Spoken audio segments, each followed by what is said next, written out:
සුබ දවසක් කියලා ප්‍රාර්ථනා කරන විදුලි කාර්මික සියලුම දෙනාට tech edge inspire YouTube channel එකට ආදරෙන් පිළිගන්නවා. අද ඉතින් විදුලි කාර්මික සියලු දෙනාට කියලා දෙන්න බලාපොරොත්තු වෙන්නේ ඩිජිටල් එර්ත් රෙසිස්ටන්ට් ටෙස්ටර් ගැන. ඒ කියන්නේ නිවසක් හෝ ගොඩනැගිල්ලක් වයරින් කරලා ඉවර වුණාට පස්සේ ඒ භූගත වයරක නිසි ලෙස රොඩ් එකකට සම්බන්ධ කරන්න ඕනේ. ඒ රොඩ් එක නිසි ලෙස ග්‍රවුන්ඩ් වෙනවද කියලා තමයි අපිට බලා ගන්න ඕනේ. ඉතින් ඒක සඳහා භාවිතා කරන මේ මීටරය ගැන මූලිකව හැඳින්වීමක් කරන්න මීටරේ ක්‍රියාකාරීත්වය ගැන ඉස්සරම වලට පේනද මෙන්න මෙතනින් කොළ පාට ප්ලොප් එකක් තියෙන එක එර්ත් ලෙස සඳහන් කරලා තියෙනවා. කහ පාට ප්ලොප් එකක් තියෙන එක පී ලෙස සඳහන් කරලා තියෙනවා. රතු පාට ප්ලොප් එකක් තියෙන එක සී ලෙස හඳුන්වලා තියෙනවා. ඊළඟට මෙන්න මේ කොළ පාට ප්ලොප් එකට සම්බන්ධ කරන්න ඕනේ. ඔයාලට පේනද මෙන්න මේ මීටර දීලා තියෙන කොළ පාට වයර් එකක්. ඊළඟට මෙන්න මෙතනින් කහ පාට ප්ලොප් එකක් තියෙනවා. ඒකට සම්බන්ධ කරන්න මෙන්න මේ කහ පාට වයර් එක. රතු පාට ප්ලොප් එකක් දීලා තියෙනවා. රතු පාට ප්ලොප් එකට සම්බන්ධ කරන්න ඕනේ මෙන්න මේ රතු පාට වයර් එක. මේ ඊළඟට මෙන්න මෙතන තියෙන වැදගත්ම දෙයක් 0 ohms කියලා එජස් කියලා තියෙනවා.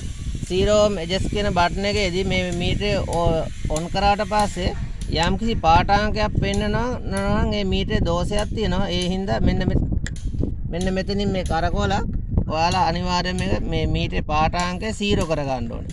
0 කරගත්තොත් තමයි ඔයාලට හරි උත්තරයක් ලැබෙන්නේ. ඊළඟට මෙන්න මෙතනින් තියෙනවා earth voltage කියලා. ඒ කියන්නේ මෙන්න මේ select switch එක earth voltage එක දැම්මට පස්සේ earth එකේ voltage 10ට වඩා වැඩියෙන් එනවා නම් මේ මීටරේට අපි ලබා ගන්න පාඨාංකය නිවැරදි වෙන්නේ නැහැ. ඒ නිසා earth voltage එක අනිවාර්යයෙන්ම 10ට වඩා අඩු වෙන්න ඕනේ. 0 වගේ තියෙන ඒත් හොඳයි. ඊළඟ මෙන්න මෙතන තියෙන off අවස්ථාව ohms 20 ohm 200 2යි කිලෝ ohms කියලා හඳුන්වලා තියෙනවා. සාමාන්‍යයෙන් අපි මුලින්ම අපිට හිතන්න අමාරු නිසා 200යි කිලෝ ohms මේ 200යි ohms වලට දාලා බලා ගන්න පුළුවන්. ඊට පස්සේ මෙන්න මෙතනින් බටන් එකක් දීලා තියෙනවා. රතු පාරින් ටෙස්ට් බටන් එක. ඒ එන උත්තරය අපිට හෝල්ඩ් කර ගන්න පුළුවන් හෝල්ඩ් බටන් එකේ. ඊළඟ මෙන්න මෙතනින් එයාලා දීලා තියෙන අපිට ඩිජිටල් මේකේ මීටරේ ඉන්ට්‍රොඩක්ෂන් එක. ඉන්ට්‍රොඩක්ෂන් එකේ දීලා තියෙනවා මම උඩින්ම කියපු එක විදිහට C වයර් එක සම්බන්ධ කරලා මීටර 5ක දුරකිනුත් ඊළඟ P ලෙස හඳුන්වලා තියෙන yellow වයර් එක. yellow වයර් එකයි මේ C වයර් එකයි අතර මීටර 5යි. ඊට පස්සේ E වයර් එක තියෙනවා. E වයර් එක ඒක තියෙනවා green මේකයි අතර මීටර 5ක දුරක් තමයි තියෙන්න ඕනේ. ඊට පස්සේ මෙන්න මේ සාමාන්‍ය දාලා අදහසක් විදිහට ඔයාලට කියලා බලන්න පුළුවන් මේකේ වෝල්ටේජ් අනිවාර්යෙන් බැටරි වෝල්ටේජ් එක හොඳට තියෙන්න ඕනේ. මෙතනින් ඔයාලට යටින් තියෙන earth voltage check කරන්න කියලා earth voltage check කරද්දී මෙතනින් ඔයාලට බලා ගන්න පුළුවන් 10යි V කියලා. ඒ කියන්නේ 10යි V වලට වඩා වැඩියෙන් තිබ්බොත් 10යි V ground එකක් තියෙන. ඒ ground එක නැති කරලා තමයි භාවිතා කරන්න ඕනේ.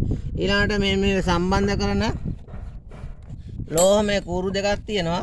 මෙන්න මේ ලෝහමය කූරු දෙක තමයි අපි පොළොවට සම්බන්ධ කරලා මීටරේ ඔන් කරන්න ඕනේ. දැන් අපි ඊළඟට ගිහිල්ලා බලමු රොඩ් එකක් ළඟට ගිහිල්ලා මොන ආකාරයට රීඩින් එකක් ගන්න පුළුවන් කියලා.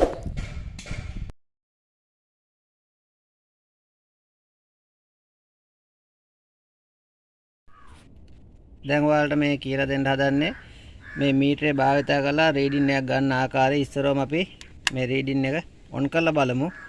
200ට සිලෙක්ට් කරා. ඊට පස්සේ ඔයාලට මෙතන පේනවා ඇති මෙතන ටෙස්ට් බටන් එක. ටෙස්ට් බටන් එක ඔබාගෙන හිටියට පස්සේ මෙතනින් පාඨාංකයක් පේනවා. එතකොට 4.2ක් විදිහට පෙන්නනවා. එහෙනම් අපිට ඊළඟට අපි අඩු කරගන්න පුළුවන්. ohm 200ට අඩු උත්තරයක් තමයි ඇවිල්ලා තියෙන්නේ. එහෙනම් අපි 20ට සිලෙක්ට් කරගන්නවා. 20ට සිලෙක්ට් කරගෙන බලන්න මේ ආකාරයට බලන්න පුළුවන්. ඊට පස්සේ ඔයාලට ඒකේ පාඨාංකයක් හම්බ වෙනවා.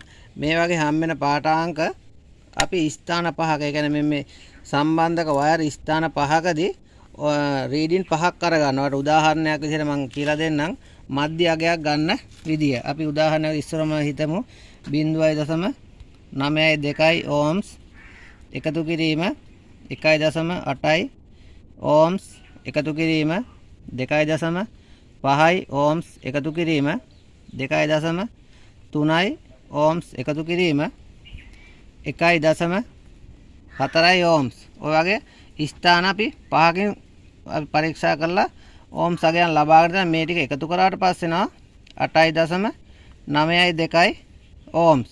ඊට පස්සේ අපි දැන් මධ්‍යගයක් අරගන්න හදන්නේ. මේ මධ්‍යගය ලබා ගන්න මෙන්න මේ ආපු උත්තරේ 5න් බෙදනවා. ඊට පස්සේ උත්තරයක් එනවා 1.7884යි. එහෙනම් මේ ලැබුණු උත්තරේ ඕම්ස් 5ට වඩා අඩු උත්තරයක් හින්දා මේ ගොඩනැගිල්ලේ හොඳ තත්ත්වයේ තියෙන තත්ත්වයක් කියලා පිළිගන්න පුළුවන්.